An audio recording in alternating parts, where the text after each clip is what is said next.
तहरीक इंसाफ 2018 में एहतसाब और करप्शन खत्म करने का नारा लगाकर हुकूमत में आई। 90 दिन में करप्शन खत्म करने का दावा किया गया। वजीर आजम ने मुंतखब होने के बाद अपनी पहली तकरीर में अपोजिशन को धमकी दी कि जिन लोगों ने मुल्क को लूटा और मुल्क को मकरूज किया उनका एहतसाब करूंगा, डाकुओं को एनआरओ नहीं दूंगा। मगर 29 महीने गुजर जाने के बाद लूटी हुई दौलत तो वापस नहीं आई। सियासतदानों के खिलाफ केसेस पर अदालतों ने अपने फैसलों में उसे सियासी इंजीनियरिंग करार दिया और करप्शन खत्म होने के बजाय इसके होने का तासुर मजीद बढ़ गया। तहरीक इंसाफ को हुकूमत में आए 2 साल से जायद का अरसा हो चुका है और गुज़िश्ता 2 सालों में दूसरी बार पाकिस्तान करप्शन की आलमी रैंकिंग में आगे बढ़ता जा रहा है। ट्रांसपेरेंसी इंटरनेशनल की हालिया रिपोर्ट में पाकिस्तान की रैंकिंग करप्शन परसेप्शन इंडेक्स में 180 ममालिक में से 120 से बढ़कर 124वें नंबर पर पहुंच गई है और पाकिस्तान का सीपीआई स्कोर 32 से गिरकर 31 पर चला गया है। लेकिन तहरीक इंसाफ की हुकूमत रिवायती तौर पर इस मामले को भी तस्लीम करने के लिए तैयार नहीं है। हुकूमत ने ट्रांसपेरेंसी इंटरनेशनल की रिपोर्ट को माजी की हुकूमत के खिलाफ करार दे दिया और कहा कि ये हमारी हुकूमत से मुताल्लिक नहीं है बल्कि माजी की हुकूमत के करतूतों से मुताल्लिक है। तो अभी आई है ट्रांसपेरेंसी की रिपोर्ट, ये नून की करप्शन का एक और सबूत है। आप निकाल लीजिए जरा कि ये किस किस साल की बात कर रही है और आप ये भी निकाल लीजिए कि 90% उसमें से पब्लिश शुदा मटेरियल है। ये 2015-16 का है और 2017-18 का है। आप देखिए कि इमरान खान की हुकूमत या पीटीआई का नाम आया किसी जगह? Answer will be no. फिर वही अंजाम होना है क्योंकि बदकिस्मती से रिपोर्ट इंग्लिश में है, अभी पढ़ी नहीं है। जब उर्दू में तर्जुमा होगा तो पता चलेगा ये ते फिर पढ़े गए हैं। ये हमारे ही लीडरों की करप्शन का नतीजा है। हुकूमत कह रही है कि इस रिपोर्ट में साल 2015-16 और 17-18 का डेटा इस्तेमाल किया गया, इसलिए ये रिपोर्ट माजी की हुकूमत से मुतालिक है। लेकिन क्या हुकूमती दावे दुरुस्त हैं? इसके लिए खुद ट्रांसपेरेंसी इंटरनेशनल की रिपोर्ट का जायजा लेते हैं। ट्रांसपेरेंसी इंटरनेशनल की आज सामने आने वाली रिपोर्ट में 180 ममालिक के पब्लिक सेक्टर्स की करप्शन के हवाले से रैंकिंग की गई है। इन 180 ममालिक के पब्लिक सेक्टर में करप्शन में इजाफा हो रहा है या उसमें कमी आ रही है, इसका जायजा लेने के लिए ट्रांसपेरेंसी इंटरनेशनल ने 13 सोर्सेज का इस्तेमाल किया है, जिसमें माहिरीन की राय और पब्लिक सेक्टर यानी हुकूमती इदारों में करप्ट रवैये के हवाले से बिजनेस एक्सपर्ट्स की राय भी शामिल है। 180 ममालिक के लिए इंडेक्स बनाने के लिए मजमूई तौर पर 13 सोर्सेज और हजारों माहिरीन की राय ली गई और पाकिस्तान का करप्शन इंडेक्स पर नंबर क्या होगा इसके तयन के लिए उन 13 में से 8 मुतालिका सोर्सेज पर इन्हिसार किया गया।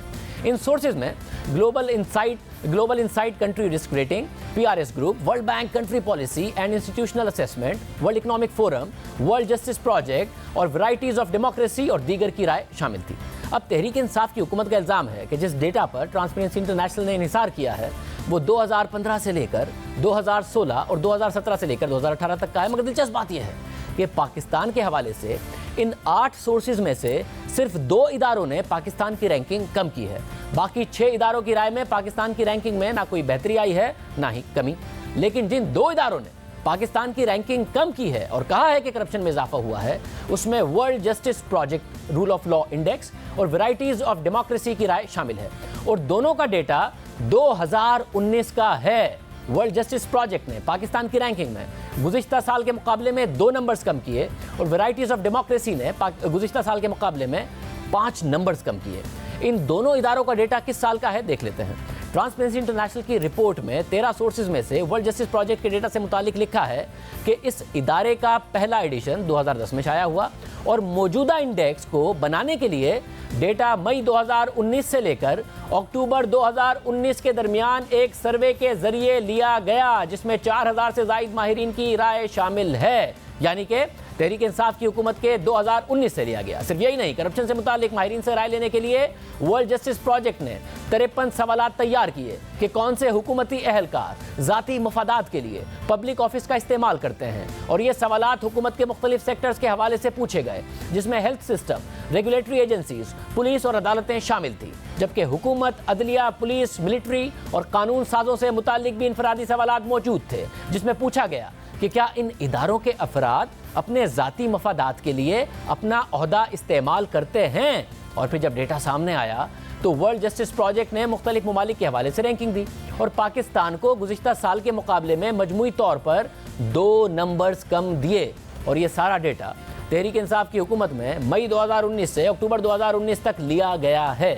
इसी तरह इन 8 सोर्सेज में से जो दूसरा इदारा है जिसका डेटा हासिल करके ट्रांसपेरेंसी इंटरनेशनल इस नतीजे पर पहुंची कि पाकिस्तान में करप्शन में इजाफा हुआ है। इस सोर्स का नाम वैराइटीज ऑफ डेमोक्रेसी है, जिसने गुज़िश्ता साल के मुकाबले में रैंकिंग में इस साल पाकिस्तान को 5 नंबर्स कम दिए। गुज़िश्ता साल पाकिस्तान को 27 नंबर दिए और इस साल पाकिस्तान को 22 नंबर दिए। अब जायजा लेते हैं कि क्या इस इदारे ने माजी का डेटा इस्तेमाल किया या तहरीक इंसाफ की हुकूमत आने के बाद का डेटा इस्तेमाल किया। ट्रांसपेरेंसी इंटरनेशनल की रिपोर्ट में लिखा है कि वैराइटीज ऑफ डेमोक्रेसी ने 2020 की रिपोर्ट के लिए 179 ममालिक की 2019 में स्कोरिंग की और फिर 2019 का डेटा इस करप्शन परसेप्शन इंडेक्स के लिए इस्तेमाल किया गया। यानी 2020 के करप्शन परसेप्शन इंडेक्स के लिए तहरीक इंसाफ की हुकूमत में 2019 का डेटा इस्तेमाल किया गया है, मगर हुकूमत तस्लीम करने को तैयार नहीं है। सिर्फ यही नहीं, वैराइटीज ऑफ डेमोक्रेसी के सर्वे में जहां मुल्की जमहूरियत के हवाले से रैंकिंग की गई है, वहीं करप्शन के हवाले से इस बात का जायजा लेने की भी कोशिश की गई है कि सियासी करप्शन कितनी फैल गई है, जिसमें हुकूमत, कानून साज और जुडिशल करप्शन का भी जायजा लिया गया है। हाई लेवल करप्शन, चोरी, रिश्वत और हुक्मरान या काबीना से लेकर हुकूमती इदारों की छोटी और बड़ी करप्शन का जायजा भी लिया गया है। और इसी इदारे ने पाकिस्तान को गुज़िश्ता साल के मुकाबले में 5 नंबर्स कम दिए और तहरीक इंसाफ की हुकूमत को लगता है कि यह माजी की हुकूमतों से मुताल्लिक डेटा है, जबकि दोनों सोर्सेज का डेटा 2019 का है और वाज़े तौर पर दोनों इदारों ने लिखा है कि वो पब्लिक सेक्टर की करप्शन का जायजा लेते हैं और दोनों ने जायजा लेकर पाकिस्तान को कम नंबर्स दिए हैं, जिसकी बिना पर ट्रांसपेरेंसी इंटरनेशनल ने आलमी रैंकिंग में पाकिस्तान को 120 से हटाकर 124वें नंबर पर रख दिया है। इमरान खान माजी में कहते रहे कि 90 दिन में बड़ी करप्शन खत्म करेंगे और जब तक ऊपर की करप्शन खत्म नहीं होगी नीचे करप्शन होती रहेगी। मगर अब तहरीक इंसाफ के अपने दावे के मुताबिक हुक्मरान करप्ट नहीं है, तो फिर करप्शन का तासुर क्यों बढ़ रहा है, हुकूमती इदारों में करप्शन में इजाफा क्यों हो रहा है, ये सवाल अहम है।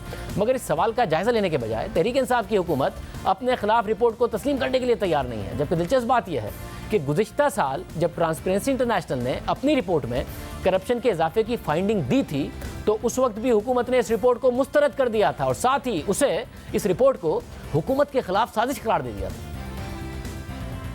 ये रिपोर्ट बाइस्ड है, ये एक मैनेज्ड और टारगेटेड एजेंडा है, ये एक ऑर्गेनाइज्ड नेटवर्क है जो एक दूसरे को सपोर्ट करता है और हर जगह इनके आलाकार हैं जो इनके स्याकारियों को तहफ़्फ़ुज़ देते हैं। इस किस्म की रिपोर्टें जो हैं वो दुनिया को गुमराह नहीं कर सकती। इस हुकूमत को उन इंडिकेटर्स के साथ जोड़ के target oriented plan and planted report जो है आपने शाया की है, जिस पे हमें शदीद तहफ़्फ़ुज़ात हैं और हम इसको यकसर मुस्तरद करते हैं। पिछले साल मुस्तरद कर रहे थे, मानने को तैयार नहीं थे। इस साल कह दिया कि तो पिछली हुकूमत के बारे में रिपोर्ट है, मगर जब से तहरीक इंसाफ हुकूमत में आई है आलमी इदारे कह रहे हैं कि करप्शन में इजाफा हो रहा है। जो ट्रांसपेरेंसी इंटरनेशनल की रिपोर्ट के मुताबिक 2013 में करप्शन इंडेक्स में पाकिस्तान का नंबर 127वां था। इसी तरह 2014 में नून लीग की हुकूमत के पहले साल में करप्शन इंडेक्स में पाकिस्तान का नंबर 126वां और 2018 में यानी आखिरी साल में बेहतर होकर पाकिस्तान का नंबर 117 पर आ गया था। तहरीक इंसाफ के पहले साल यानी 2019 में पाकिस्तान 117वें में से 120वें नंबर पर आ गया और 2020 की रैंकिंग में 120 से 124वें नंबर पर आ गया। इसके बावजूद तहरीक इंसाफ कह रही है कि ये अदाद-ओ-शुमार माजी की हुकूमत के खिलाफ है।